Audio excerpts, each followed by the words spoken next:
All right, what's up, everyone? We know the last thing you need is another fitness podcast to catch you up on the newest trends and fad diets. And that's why myself and Tony have made the Fitness Stuff podcast to make exercise and nutrition science practical. Our goal is to expose misinformation in the industry by providing only evidence-based education.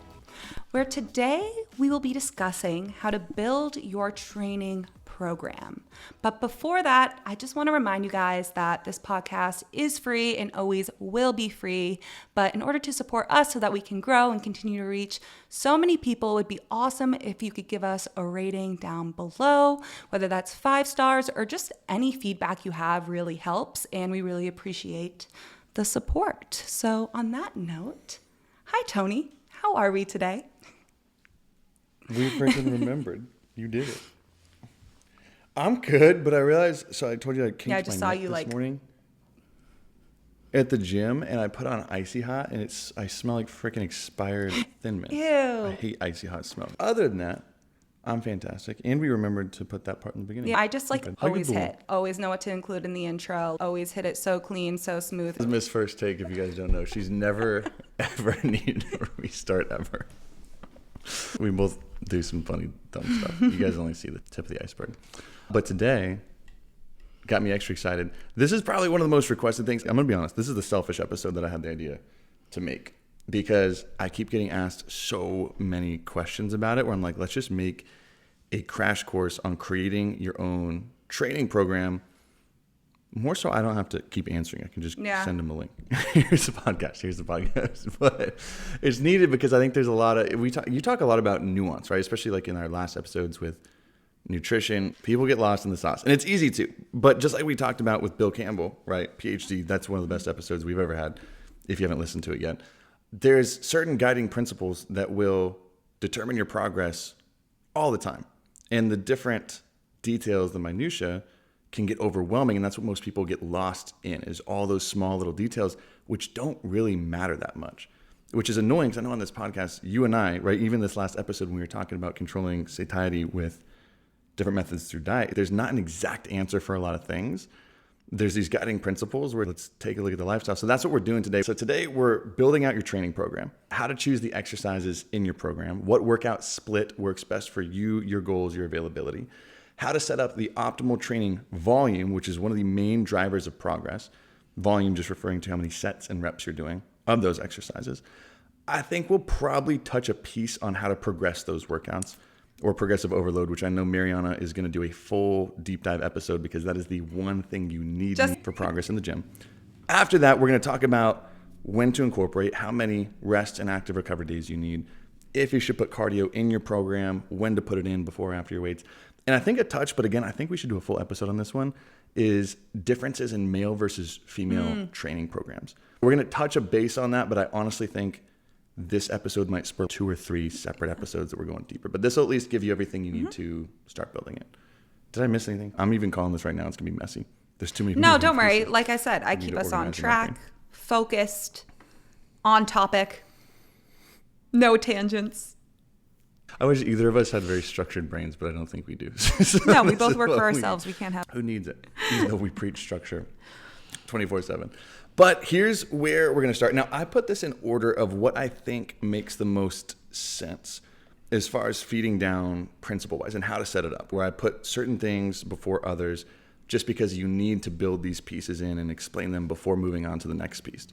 Now, like I said, there's going to be especially 2 main drivers of progress in the gym, which is progressive overload and your total training volume, which are 2 of the biggest pieces that move you forward. But we're not going to start there because we have to build everything else up first. Now, I think the most important part, and I think a good starting place, correct me if you disagree, would be first on deciding how many days is best to work out. How many days per week should you be working out? Yeah. I think that's a good place. I think a very base level of let's first decide this. Yeah. And I'd love to get your take, but here's what I kind of put it out. Because first you want to decide how many days you work out. And why I say that is because there's no real right, perfect answer. And what we preach on everything is we don't want to build the optimal training program and then fit your life into it. We want to look at your life, your lifestyle, and then we want to build the best training program we can to fit your life.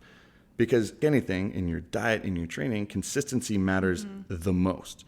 So there's no such thing as the one optimal training program. As you're going to learn, there are some certain metrics, your total training volume, how you progress those workouts, that if you're hitting those can be knocked off going 3 days a week, 4 days a week, 5 days a week, 6 days a week. As long as you spread them out accordingly, right? According to those rules, it doesn't really matter. I think you would agree with me just from a coaching standpoint too. The first thing I say is people are like, how many days should I be going to the gym? How many days can we?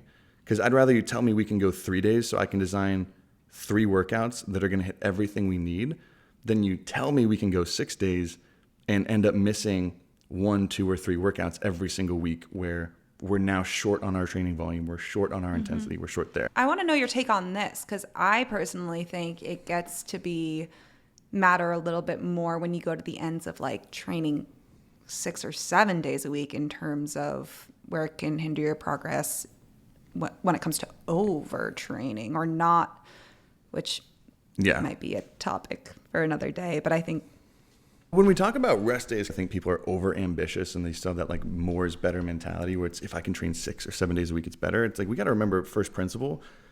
You're not recovering. You're not making progress. You're not growing in the gym. You're growing when you recover. You're growing when you eat. You're growing when you sleep. Yeah. Things that are not in the gym. So usually more days off can usually result in better results overall. So usually I recommend, and I'll get your take on it, I think optimal, even objectively optimal, if you're not taking performance enhancing drugs, is at max training 5 days a week.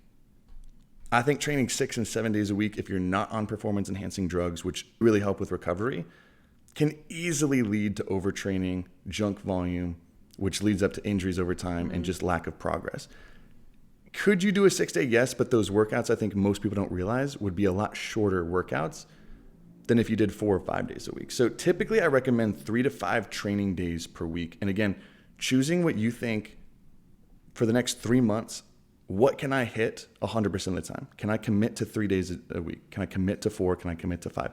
Do which one you can commit to and you're going to be consistent with for the next 3 months.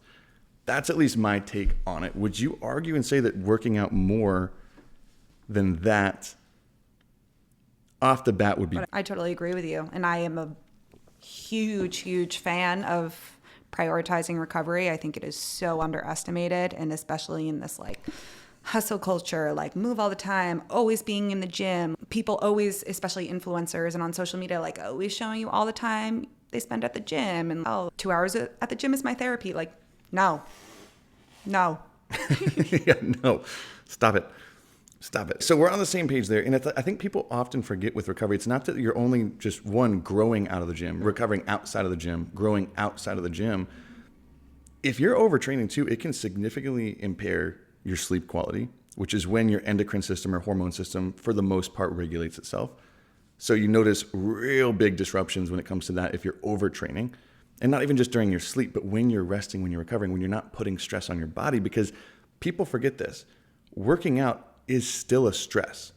Working out is putting stress on your body intentionally. People say it's my stress relief. It's this. It might relieve other areas of stress in your life. You are still putting stress on your body, which I think people forget time to time. And I think that's probably this hustle culture, this relief thing. Is that, do you think, where it comes from? Totally agree. This is so funny because I was just talking about this with one of my clients today who is on a training program 3 days a week. So what we do fits into their lifestyle. And the exact question came up, is more better? Should I be doing more? And then we started talking about recovery and working out, strength training. You are putting little tiny micro tears in your muscles. That's the normal adaptation response. That's what should be happening if you're progressively overloading. But with that comes a acute release of cortisol, inflammation, all important. However, if you are not prioritizing recovery, if you're overtraining, that can turn into chronically high cortisol. You can have a higher risk for injury if you're not letting that inflammation slow down and allow for proper rest. And it's so important. And I just think the more is better idea is just terrible. Silly. It's silly. I've been telling you about this going through it. My friend Kendall actually calls it the entrepreneur split, But I've even recently, I used to try and train 6 days a week, where I'd have 5 days of hard resistance training. The sixth day would be more of like a mobility, but I'd end up training a little bit. I kept getting injured. I wasn't able to push it as hard during that 4th, 5th, and 6th training session per week. So I downed it to 5 days. Same thing was spurring up. I would need to take deloads, or if I didn't every 3 to 4 weeks, I would hurt myself again. I wasn't able to push it as much. I wasn't making progress. I'm now down to 4 days of training a week.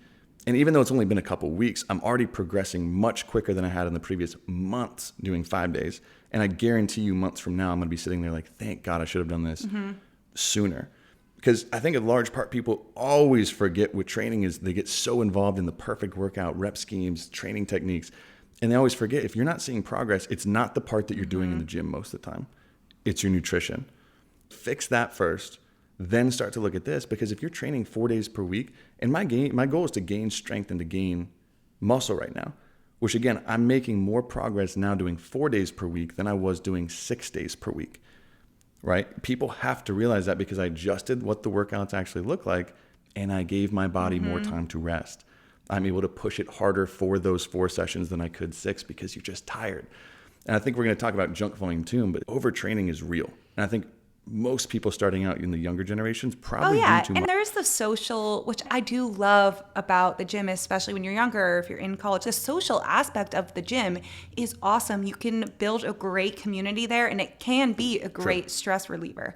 However, you have to take a step back and look at, okay, how much time am I actually spending working out, and what is the quality of my lifts? What does that look like? How am I structured? That's what's really important. And you don't want to take away from that. Exactly. Because training intensity, like we talked about with Bill, and I know we both know is very important.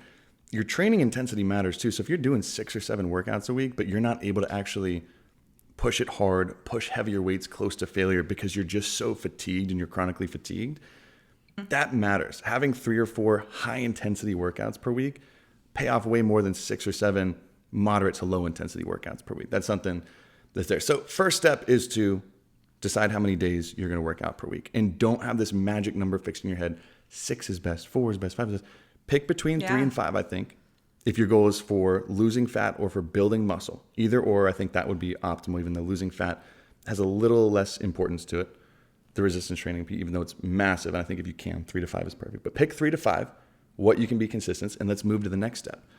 Now, the next step, I think, is what really shocks people. And we're going to go over training volume. And I'm going over that next because this is how you're going to dictate pretty much what the 3-day per week split looks like versus the 5-day per week split before we get into actually training splits.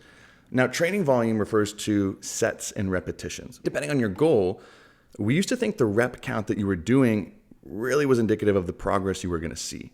Now, I know these numbers have probably been heard in different variations, but so correct me if you've heard differently. But I think the old school, at least when I was starting out in like high school, is when you're doing 1 to 6 reps, you're training to get stronger, not bigger. When you're training in the middle, like 8 to 12 rep range, you're training for hypertrophy, which hypertrophy just means to increase in size, and that's in anything. So if you're doing training hypertrophy, it's to increase muscle size. You're not trying to get stronger. You're not trying to build endurance. You're trying to build size. You should be doing 8 to 12 reps. And then if you're training more than that, upwards of 15, 20, 30 reps, you're training purely for endurance, not for size, not for strength. That was old school mentality where people would stick those repetitions. Now, these 2 studies I'm going to bring up from Dr. Brad Schoenfeld in 2014 and 15. Schoenfeld. I'm screwing up. But it kind of took a look, and there's been, I think, over 20 to 25 different studies on this same topic. I freaking love him, and I follow him on Instagram, but it's a confusing last name. Anywho, in these 2 different studies, they were both across 8-week time periods. And in each study, they did 2 things differently. The first study is when they took 2 different groups. One group over the 8 weeks was performing repetitions of 3. So heavier weight doing 3 reps, working close to failure, where the second group was lifting to 10 repetitions. Same intensity, that 10th rep, they were using a weight that was close to failure. They noticed at the end of the 8 weeks, both groups saw nearly identical, no significance in changes, but nearly identical progress as far as muscle growth and hypertrophy. Meaning the group training for purely strength, 3 repetitions only, made and gained the same amount of muscle as the group who was training in the quote unquote hypertrophy range, which kind of destroys the whole hypertrophy. Now, the second study tested the other end. They had two groups again. One group was lifting between 8 and 12 repetitions, so that perfect hypertrophy sweet spot, close to failure. The other group was lifting between 25 and 35 repetitions, which sounds miserable because of how bad that would hurt, but close to failure.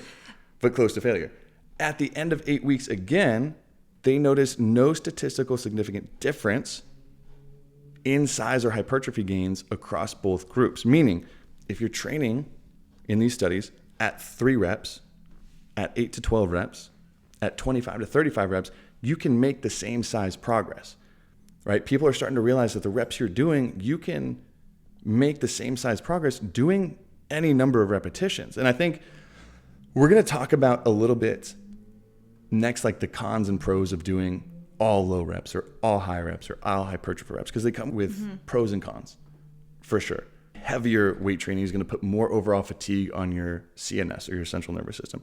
It's going to have an increased risk of injury. It's going to break your joints down quicker. So it's not like you should only specifically be doing strength training reps only. The higher repetitions typically fatigue you a little bit quicker. They take longer to recover from.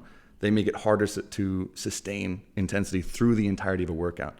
If you're doing all 20 to 30 reps, odds are the weights that you're lifting towards the end are not going to be very close to what you could handle normally. So there's pros and cons to blend, but it's not like you only have to stick to hypertrophy. That's what I'm getting from here. And before I go into what was consistent in those groups and what really matters, if we're like, well, what does rep count matter? Do you have any add-ons that you'd like to talk about, just reps, before we go into the intensity? No add-ons. Question I want to ask you to clarify for our audience and anyone who's newer to lifting or has no experience. What do you mean by taking an exercise close to failure? Thank you for asking. So this is what was consistent in these two groups. So we'll talk about intensity first, is taking exercises close to failure. And the first study actually taking to failure is what they actually did to control for how hard they were working.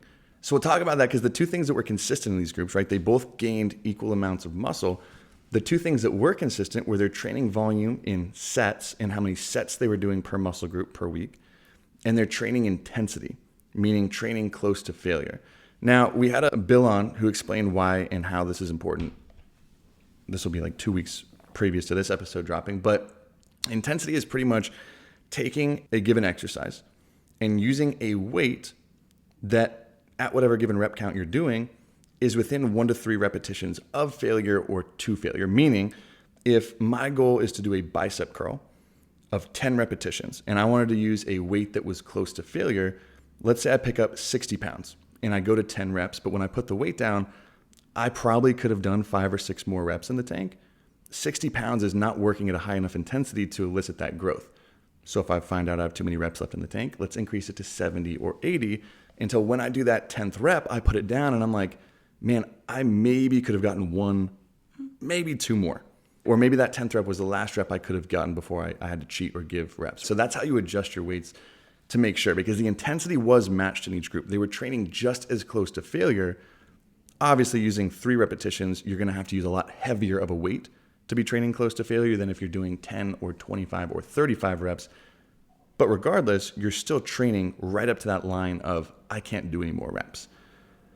That was one piece. Yep. So did that answer the question? I feel like that's also a common question I get asked so often, and I feel like it's one of those, you talk about the curse of knowledge a lot. I feel like that is language that we use all the time, and it's used so often in the fitness space, especially on social media, but the explanation there isn't as common, so I felt like it was an important one. Very true, actually. Yeah, so and I think especially with people coming into the gym, and I'm not to pick on anyone in particular, but I've even noticed more specifically females and people who are new into weightlifting really underestimate how much weight and how much strength they truly do have. If people are doing squats and they're using 5 or 10 pounds, if they're doing a sumo dumbbell squat or a goblet squat and they're using 5 pounds, and they're like, man, that's high intensity. Your whole body, look at how big your legs are. They can handle more than a few pounds. And I think a good way to test that out is, at least what I have to do with my clients sometimes, is take an exercise that's not too dangerous to fail at. Maybe it's a bicep curl. say my goal is to do 10 reps, choose a weight that you think you could only do for 10 reps. Go until you physically cannot lift that weight anymore and see what rep you actually landed on. Because a lot of the times it's going to be a lot further than just 10.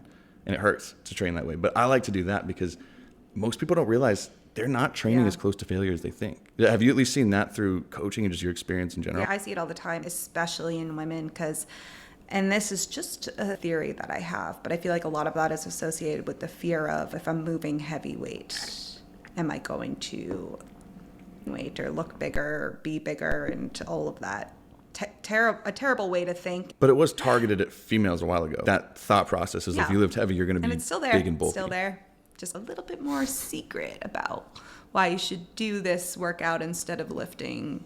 It's not because lifting makes you bulky. Which I think we'll talk about more in the episode of male versus female, but even at the end of the day, about like true muscle building potential for male versus female. But intensity was one of the things that was matched in those group and rep ranges. The second thing, and this is what I tell people is probably the most important thing they're not paying attention to, is the amount of sets they're doing. How much total volume, because usually, like technically training volume is referred to as sets and reps. But usually if you hear in studies or in research papers, when people are referring to training volume, they're referring to how many sets someone is doing. Different coaches, they're typically referring to how many sets someone is doing. Now, this is a terminology where people are like, what do you mean how many sets? Like, should I count that kind of thing? It's like, probably, because there's a sweet spot, and this is where most people hit overtraining. Now, the best way to measure this for total training volume is more goal dependent. If you are trying to build, maintain, and maintain muscle best, typically what lies around is they found a sweet spot between 10 to 20 sets per muscle group per week. Per muscle group per week is 10 to 20 sets. If your goal is just to simply maintain, not necessarily optimize, but hold on to muscle, the 10 to 20 sets per muscle group per week, what does that even mean? Because this is where, honestly, this is actually a little bit harder to measure and where a lot of questions arise. But when people are doing more than 20 sets per muscle group per week, they're not making more progress. I wish we could put this graph up on the screen that I've used in a couple posts before. But after 20 sets per muscle group per week, example, your biceps. If you've done 20 sets on your bicep, targeting your biceps, in a single week, if that's one workout, 2 workouts, 3 workouts, spread apart, whatever. After 20, you're not making any more progress in strength and size and anything than if you were to do 30 sets on your biceps or 40 sets on your biceps. And what the 10 to 20 range is, meaning if you're doing under 10 on a given muscle group, you're probably not giving it enough tension or enough stress to actually elicit any growth. So at least up to 10. And any more than 20, you're doing too much. Now, this is something I see a lot of the time in coming in from these, and this is what I think we even just talk about Bill 100 times. Talking about with Bill, the mass programming is I've had a number of clients come in myself where I'm like, okay, beforehand, right, let's look at what you've been doing for training. Because obviously, like training by itself, and this is why I like Bill's studies too, is he takes into account where people were. Because if you just throw people into a brand new style of training that's completely different, it's going to affect them differently than if this is how they've been training. But another story, I've had a lot of people with these mass programming, and especially, I can't get over this, it's actually all been women and glute-focused programming where people are doing 30, 40, 50, 60 sets on their glutes and legs per week. They're doing 25, 30 sets in a single workout.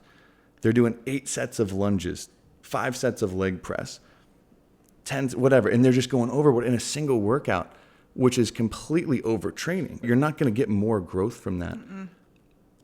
In general. Have you seen that too, or am I just crazy? Yeah, and I know people in the space that have like 3, like just glute focus lower body days. That's it, glutes. More is not freaking better. That we almost got to get that tattooed. That comes in, and we look at the training program, and I'm counting sets out, and I'm like, no wonder you're not seeing any progress with your glutes, because here's the thing. If you're like, what do you mean? Shouldn't I max it out? Because if you're able to do 30, 40 sets on a given muscle group in a week, I can promise you, you are not lifting at a high enough intensity during those 30 or 40 sets to elicit growth.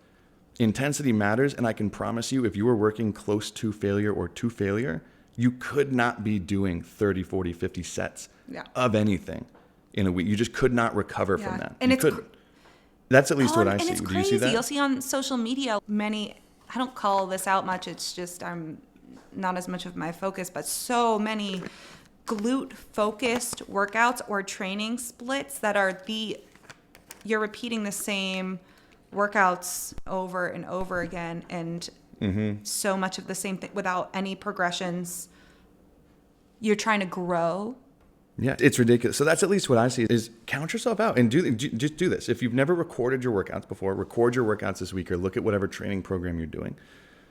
Count at the end of it in each muscle group how many sets have been counted towards each muscle group. Now, this is a little tricky because people are like, well, what about a squat or a bench press or like these compound movements? And that's why we're going to talk about exercise choice toward the end here. But why compound movements can be powerful is because if you're doing a squat correctly, a barbell back squat versus let's say a leg press, had to burp, muted the mic, you're welcome. But if you're doing a barbell back squat versus a leg press correctly, a barbell back squat, you're not just using your legs, right? Most muscle groups through your legs. You're engaging your core, your lower back, your lats, your traps, your rear delts. If everything's engaged right, even your biceps to a point where you're engaging more than half the muscle groups through your entire body. Same thing with a bench press. If you're doing it right, your glutes are firing, your lats are firing, and your quads are firing, right? These full body movements. So that's where it gets a little tricky where it's technically, I would count, at least in my programming, a barbell back squat or a deadlift as a back set and a lower body set for whatever we're targeting. So people don't realize that overlap too, where even if you're doing a lot of deadlifts through the week and then doing just as many sets on your lats or on your glutes or whatever it is, like those still count. And that's why those compound movements and more less isolated movements like a cable bicep curl or something like that that target multiple muscle groups are very helpful just as far as time constraints go, because no one wants to be in the gym. Most people don't for 2 hours a day. So if you're able to get a bigger bang for your buck on these certain movements, that really matters. So I challenge you to do that, is look at how many sets you're doing. And this leads us into our next points, right? So once you figure out how many days you can commit to, tell me if this is, I feel like this is flowing pretty well. If you can choose how many days you're doing. You're doing great, Tony. And then you can then isolate how many, if you can then calculate how many sets you need to be doing per muscle group, then I think it's a good time to choose what training split is best for me. And for training split, if you guys don't know, it's typically how you split up your weekly workouts, like what you would title them as. And I think the main ones I go off of or have heard before is the full body training split, which is where essentially it sounds exactly like it is. If you're going in for a few days, each day is a full body day. You don't isolate muscle groups. You're targeting your entire body through the workout. The next step would be an upper lower split. Just like it sounds, one day is upper body focused, one day is lower body focused exercises. After that, which I think has gained a lot of traction over the last couple of years, is PPL or push-pull legs, meaning one day of the week is more push-focused muscle groups. So usually that's including more chest, anterior lateral delt, tricep movements. One day is pulling, so most muscle groups in your back and biceps, and then your legs, which I always thought was funny, even in the bodybuilding split, which is the only other split, which is usually a combination, which is like isolating muscle groups. Your back day, your chest day, your shoulder day, your arm day, your leg day. What always made me laugh is that like you'd separate your arms from your shoulders, from your chest and your back, but your legs are always just leg day. There's hardly ever separated like, okay, we're going big on quads today, which I thought was always funny because your quads are bigger than your chest. Why are you giving a whole day to your chest? But I think, honestly, recently, I feel like I've been seeing a lot more like quads or calves. More people are starting to isolate it more, but I also think it's also because usually lower body movements like leg press, squats, lunges, like you're not usually isolating unless you're doing like a leg extension or a hamstring curl or like a specific like glute kickback. You're typically targeting more than one muscle group in your leg. So that's why. But those are the different training splits. Now, let's look at it from this standpoint. With the days, and this is how you choose, with the days that you are going to the gym, which one of those training splits would make it easiest for you to apply the needed training volume to each muscle group that you're trying to improve? That's how you typically look at what training split is best.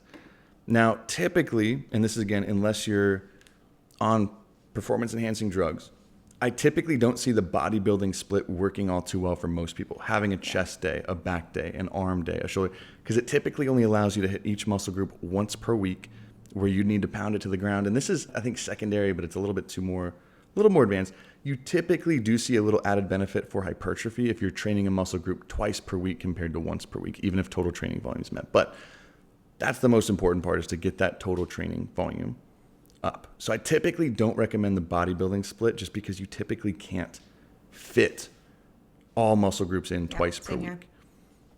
Same thing on full bodies. I think full body workouts are usually best for fat loss if you're only able to train less than 3 days per week. That's typically the only time I would put that in there, because it's really hard to give each muscle group the attention it deserves, full body 3 to 4 times per week if you're trying to build muscle. And do you see it that way, or do you see I totally agree, and it also allows room for better recovery in terms of I'm not working the same, even if it's unintentional, which a lot of that can happen with full body workouts. A lot of clients I've had coming in, it's almost like it's unintentionally you're moving more towards the workouts you like a lot more. And again, this is just something, this doesn't happen to everyone, but it's important to prioritize recovery. And if you have more days in your week to work out, hitting full body almost every day, it's not going to leave room for recovery.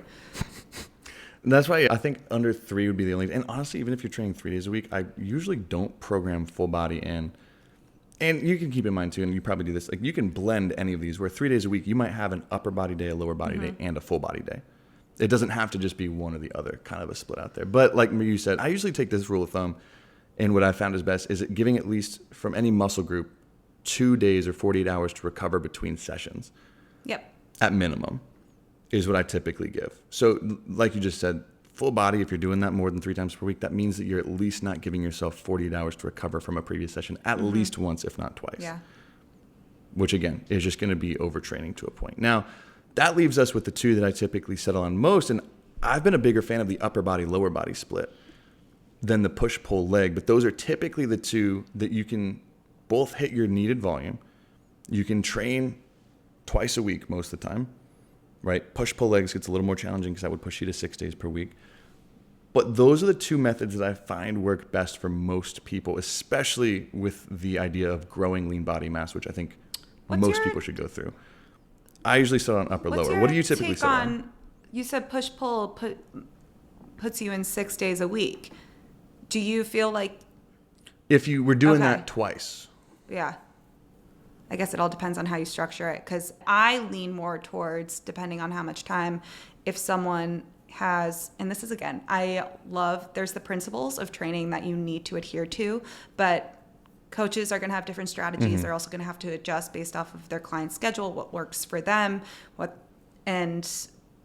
just love that, and I love this discourse, but I typically find myself leaning if someone has 4 days a week, which I find is like pretty standard, especially coming in, but push, pull, legs, leg day, twice a week, with 1 day a little bit more glute focused, depending on the goals. I find that that's the most common with a lot of my female clients, but yeah. No, I think that's a perfect place to blend it. Usually I'll do somewhat of a similar, and especially when I say upper, typically when I do upper, like if I have 4 days a week, I'll structure one of those upper body days more push focused and one of them more pull focused, and then 2 lower body days per week or whatever. Because again, you can blend, even if you're doing 5 days per week, you could do push, pull, legs, upper, lower. You could do any kind of blend of these. So those are typically, at least, I don't know if you agree with me, but those 2 are typically the ones that I blend the most. Is push, pull, legs, and upper, lower. I typically don't, unless it's somewhat like a weird scheduling thing, add a specific body part, more bodybuilding style, or full body day in there. It's usually a blend of those 2 kind of things. Yeah, so I would say look at your schedule. And also look at your goals, because some people, right, might have bigger goals. Some guys, like, I don't really care about my leg growth as much. I really don't. I want to grow a bigger chest. Prioritize hitting your chest twice a week and maybe legs once per week. Or vice versa, if you're trying to grow your glutes, let's change the gender norms. Maybe a girl's trying to build her pecs and a dude's trying to get a juicy, thick thing. Do legs twice a week. Prioritize what you want to see the most progress in, because that can obviously happen. But pick how many days you can go. Understand that your total training volume and sets is the one thing that you just non-negotiable got to have met. And then pick the split that works best for you and combine from there. Would you say that's a good starting place? Tony, I have a question. What type of exercises? Just give some examples. I would go to exrx.net. They actually have a full database where you can pick a muscle, right? So we went over the muscle groups in each day. If you're confused or need exercises that would target your chest, you could search pecs or your chest muscles, and it gives you an entire database of 50 plus exercises that will target that muscle group. Same thing for all those. Yeah, so finding the muscle group, finding the exercises and building them out. And then honestly, you can even just look at samples on like bodybuilding.com, look at what a chest day is and look at there. Now, I think people are always like, how many sets of each exercises or how many exercises should I do each day? And I think this comes back down to realize again, it really doesn't matter as much if you're hitting your total training volume. If you're doing 2 sets of bench press versus 4 sets of bench press. If you're doing, I don't think it really detailed version. I don't think there's a best number of sets to go through, but typically I usually land anywhere from 1 to 5 sets per exercise, and then just making sure that you're hitting your total training volume. And there's a million different ways you could put that in. Is there any better guidance you would give as far as that? Not better guidance, but then also this is really common and this is much more general, but if you're like, I have no clue, just start with 3. Honestly, if you're not overtraining, if you have 3 to 4 days a week, start with 3. Like, it's okay to give yourself an average number to work towards instead of getting caught up of like, wait, should I do 2 here? Should I do, like, in the beginning, don't give yourself too much to get caught up in, I feel like. Yeah, totally. Yeah, and don't stress out about it. Again, if you're doing 3 exercises per workout, just add them up. Did you do enough sets to hit your total sets for the week? Yeah, we're good. You're Gucci there. Because I've also seen, again, people coming in when I've observed training programs coming in, because I think people would be shocked that even doing, because I think for 3, people are like 3 exercises, like, what do you mean? Like in a warm up? It's like, no, like your workout is based on 3 sets of deadlifts, 2 sets of hip thrusts, and then 3 sets of leg press. And like, what? Like, people don't realize if you're taking it at a high enough intensity in the right rep ranges, that will murder you. Like, it does not take a lot of volume to absolutely smack you in the face if you're working at a high intensity. Would you agree? I think it's more often than not when I first give out training programs, if you already have a history of training, people are like, wait, my leg day is only it's going to take me less than 40 minutes. What are you talking about? That's not, They're like, is that it? What do you mean? So people always question it. I've heard it is. It's always like, wait, like, that's it? Like, that's all I'm doing? It's like, and then the funny part for me too, and this is just even next level stories, like when you go over form videos and intensity, it's like, well, I just saw your set of squats. You were working like 8 reps left in the tank, where we're trying to work with 1 to 2 reps left. You're not. And then people realize once you increase weight to where you are truly this close to failure, they're like, holy crap, I need more rest. 3 or 4, like that many work, like 3 exercises. Can we take a day where I just do 2? Like, people would be surprised with how much progress you can make doing less rather than more. And I think that builds us up to pretty much building out. You've chosen how many days you're going. You then chose total set, what makes the most sense for your goals, muscle groups and sets and reps, which is a little bit more messy of an answer. Then your training split, you're pretty much building that up. Now, progressive overload, I don't think we're going to spend too much time today because we're going to do a big episode on that later. Progressive overload, you got to realize when you give your body stress, it adapts to be able to handle that stress, that new stress. So if you consistently are doing the same workouts and consistently putting on the exact same amount of stress on your body, it's going to adapt to where you're not going to get that same change, that same response from the same workout. I would say the most basic version before we move on to progressive overload I could give is progressively putting more tension on your muscle over time. That doesn't mean just more weight or more reps. It can be given in 10 different ways, but putting and finding a way in your training program to put more tension, increasing your sets, your reps, your weight, your time under tension, your form, your efficiency, your control, things like that, which I'm actually really excited for that episode now.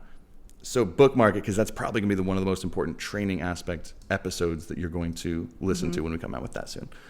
But once you start progressing those workouts, that's where progress comes from. Now, I think the last 2 points I want to touch on is a little bit of male versus female and a little bit of cardio. Yeah. Is there anything you want to add on to the volume, the splits?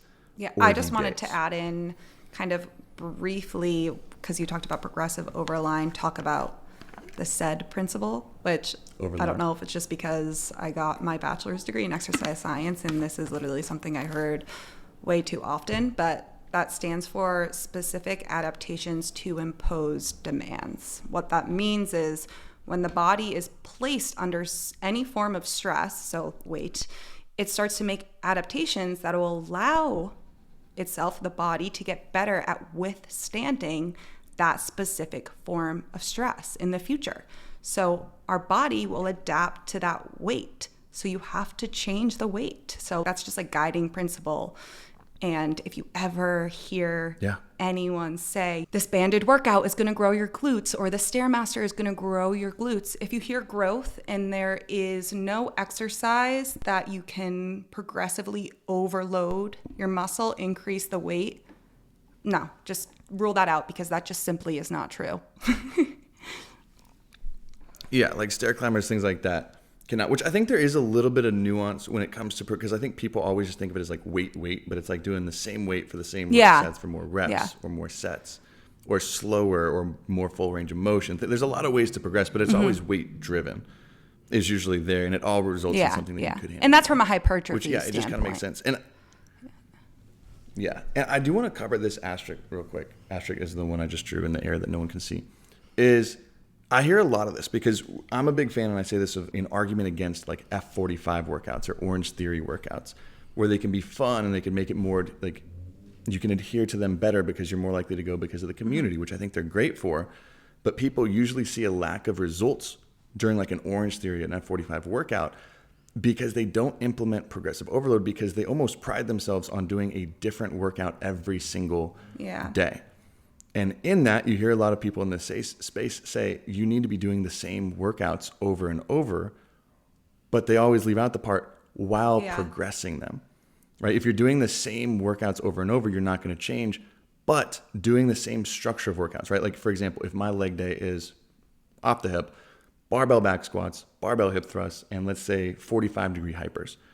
If I'm doing 3 sets of 10 for all those exercises every week, at the same exact weight, I'm not going to make any more progress. But doing those same movements allows you to get better at those movements. It allows you to measure progressively overload.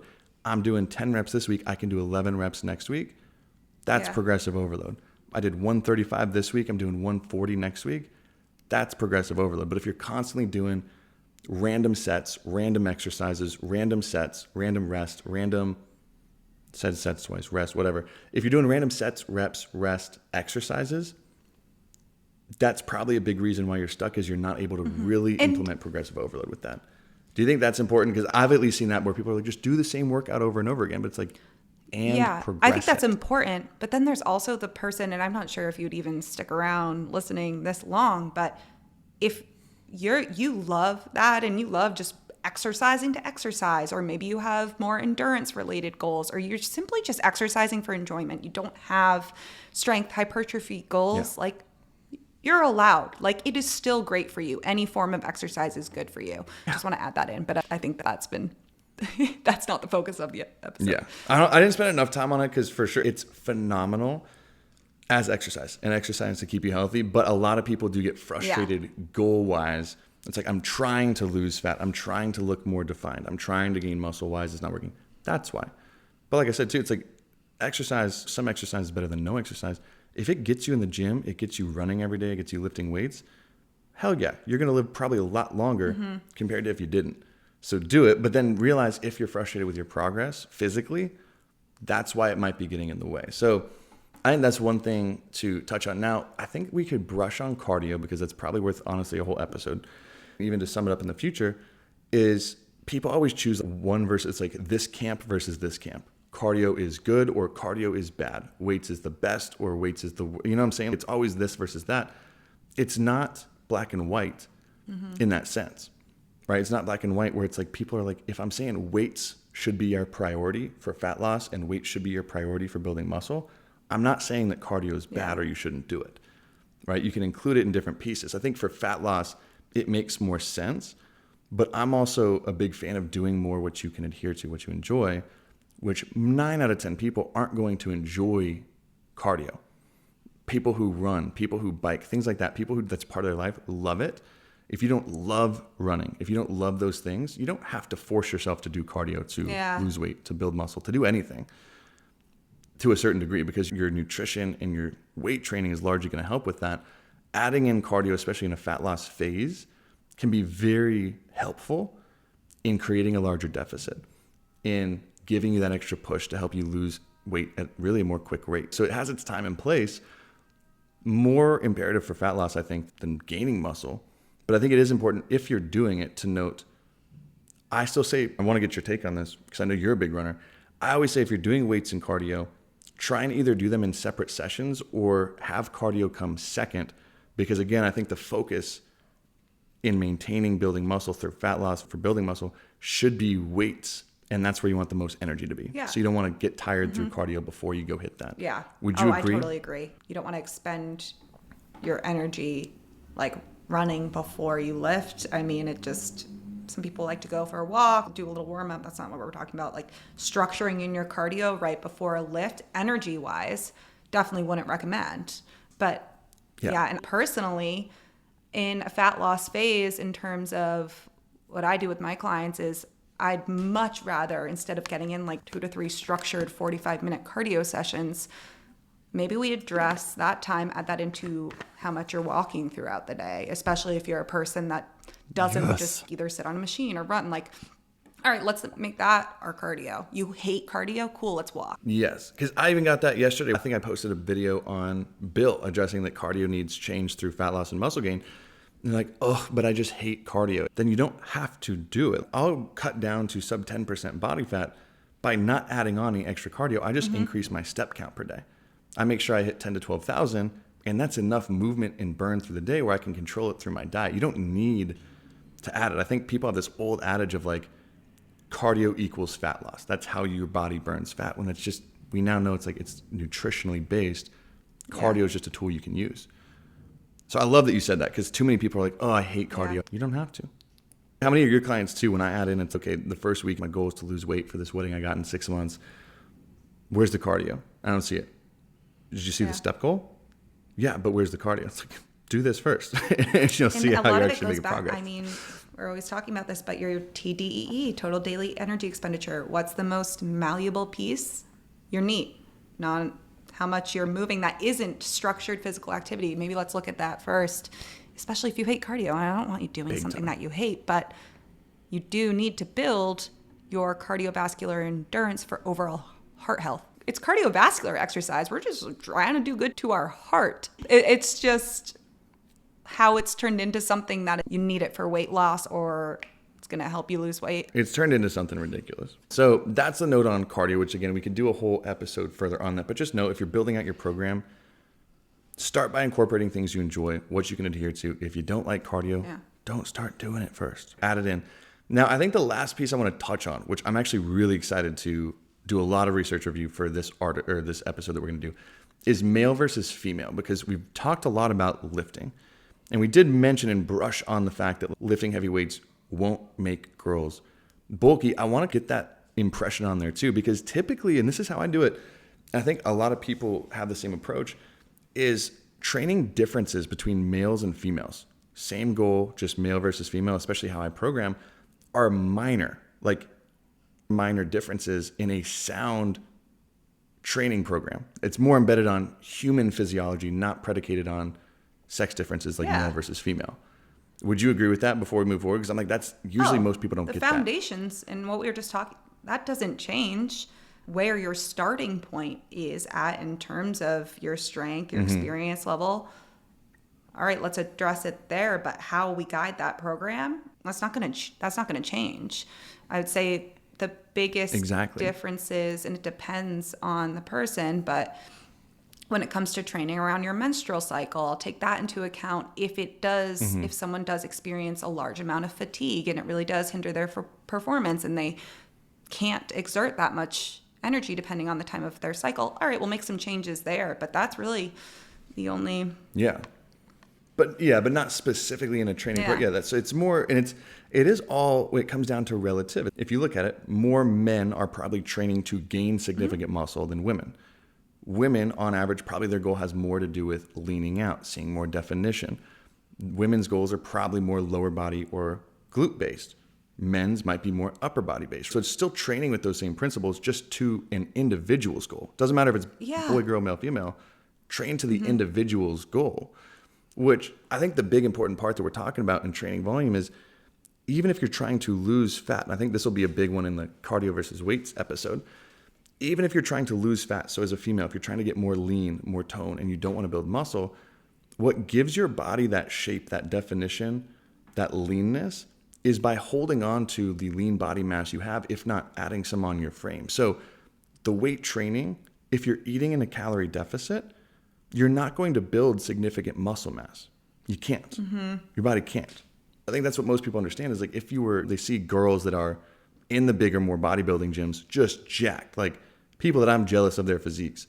And they see girls like that and they're like, I don't want to turn to that. It's like, well, she's also been training for probably like 10 to 15 years and eating in a calorie surplus for 10 to 15 years. Cool, you're comparing yourself to. Like it is to us. Exactly. That takes so much hard work and also to sustain it and to go through those periods of being in a deficit, being in a surplus, like adjusting your body composition, like literally being a scientist with your body, like figuring out how it works, like sculpting it. That is just a whole different world and takes a lot of hard work and dedication. Compare yourself to where you're at right now. Compare yourself to maybe what you were doing a month ago and what you're doing now. Like not anyone else. And you're not accidentally going to put on 50 pounds of muscle. Oops, picked up a weight. It's the same analogy, right? Like a girl's going to pick up a weight and gain 40 pounds of muscle, turn jacked. No one's scared of picking up a basketball and accidentally turning into LeBron James. No. That's not how it works. It's the same thing where if you look at, it's like guys, men who have larger frames, which is one of the biggest things for like how much muscle growth you can actually, like your potential for muscle comes down more to your frame than almost anything else and a little bit more genetic. Even when you look at that, it's like men struggle for years to put on even 10 to 15 pounds of muscle. You're not going to accidentally do it by mistake. And if so, it takes years. You're going to have plenty of time to look in the mirror and be like, oh, I look a little more muscular than I'd like. Maybe I should change the course of action. It's not going to wake up one day realizing, oh crap, I have too much muscle. That's not how that works. I feel like I want to interject there because there is this comment, like women do preferentially store more fat in their abdominal area than men. Yes, that is a fact. We are meant to carry a child. That is how it is. And it is normal and should happen. That doesn't mean that your program has to be designed differently. These training principles have to change. I see it all the time. And it does happen a lot of the time where maybe your boyfriend can eat 1,000,000 times more than you and not gain a single pound. And you've been trying to lose weight for however many months and you eat a carrot and you gain weight. And maybe that does happen to some people, but it all goes back to what are you doing? What are you actually doing and how are you adjusting your training and your diet to you specifically? Like that just treats everyone as the same. Yes, these core principles are, but how you apply them and how you look at other aspects of your life matter a lot. So I think that's where a lot of the misconceptions about like male versus female training. I think it's because they think one thing causes it. They just correlate, big man lifting heavy weight. Yeah. I don't want to look like that. It's the lifestyle, your sleep, your recovery, the years, the nutrition, all of that goes into it, not just one small little piece of it. I think there is actually a lot of misconceptions on why women just don't have the potential to build as much muscle total as male. I don't think people realize this. And this even comes down to male too. And this is more just like the bell curve. Obviously, certain men can't build as much muscle as certain women and vice versa. But how large your frame is and your bone density really ultimately can decide of how much natural muscle building potential you typically have. I actually found this out a few years ago. By simply taking measurements of your wrists and ankles, you can accurately predict within a scary percentage of how much total muscle you have the potential of building. And naturally, females just have smaller frames, less wide shoulders than men do. I don't think it's not just a testosterone thing, because estrogen actually gives you a lot of benefits as well in the recovery process. But that's huge. I don't think people realize that. I speak about that a lot just in like with other people in this profession and talking about a lot of misconceptions and just we can cut this out if we need to. But I was having to almost get into the controversial lines of arguing against how the human body works and everything I've been taught when you think about women being allowed to compete in men's Olympic sports, or transgender men being allowed to compete in men's category, or vice versa, having transgender women be able to compete. It is just coming down to our anatomy and how that works. There's not the same potential. It's a biology process. Sorry, I just beat it around the bush so much there. But it's important. I think you should go hard into it, because I'm on the same page. It's just biologically, male versus female anatomy is different. It's tough. I see people, like in high school, I grew up all the time with seeing so many like women competing, having to be on the men's hockey team. It wasn't the other way around, but simply because there just wasn't enough like women's teams, but the fear of injury, and also like it just not being a fair matchup because of our anatomy. There's nothing wrong with that. It doesn't mean that like, yes, do you want to be represented? There's not a more, this is better or worse. Yeah, it's not better or worse or this or that. It's just that's why there's usually separate gendered sports in the first place, is because just the genetic potential of males is just different than the genetic potential of females. Yeah, that's just how and it's just down. Like you have these misconceptions, these really common misconceptions. You especially see them on social media about the fear of getting too bulky, or that a female's training program has to be different than a man's, and there's so many differences. But then when it comes down to, okay, are there differences in sport and competition? Well, then there's like we can't, that's a gray area. No, it's still not. The same applies. I agree with you 100%. We got to look at it through just an objective lens. It's like that's it just doesn't necessarily make sense. And to the point of females being afraid of getting bigger. Sorry, that was so off topic. Naturally, you just have a smaller frame. No, I thought it was on topic, but if you have a smaller frame as a female on average, again, there's women with larger frames than men, but on average, women tend to have smaller frames, which severely limits your genetic potential.